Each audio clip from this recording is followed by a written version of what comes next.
video about Margarita. RT's a lie.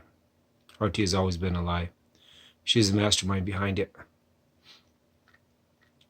In the 90s, the Soviet Union collapsed because it was based on a supermassive government that needed continued expansion to keep itself afloat. Of course, that's not going to happen.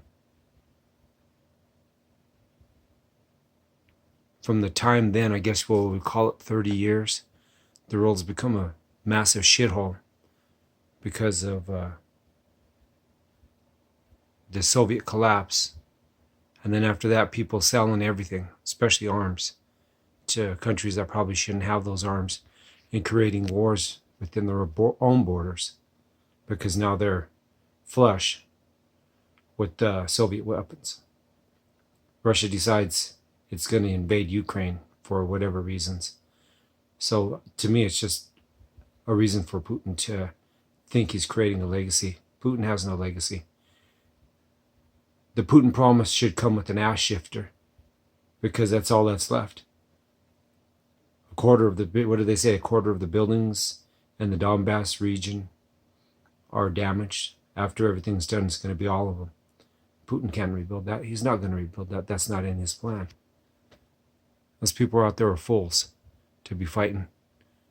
I get the independence thing, but that's not what they're fighting for. So this interview, she says that Western media is bullshit. The only bullshit I saw, because I was on RT trolling them heavily for 6 years, was their attempt at spin and their laughable attempt at propaganda, especially aimed towards Americans and some kind of subtle anti-Americanism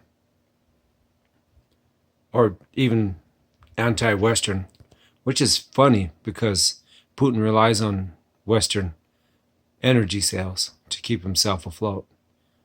That's just kind of stupid if you ask me. Anyway, the thing about the lie, especially the big lie, is that it's always going to be a lie. And when people figure it out and they become upset about it or they become concerned about it, individuals like her are going to be the ones that they blame. From watching the show previously, it's just real sad to see that the Russian people are still asleep. And they're part of the world. I mean, to me, it's kind of predictable. What the world needs to do is to hold individuals like this account for their actions. Because Russia may be vast within its own border, but it's still based on imperialist boundaries drawn by the House of Windsor from way back when. So it's still an imperialist power. So that's something that they should reconcile themselves with.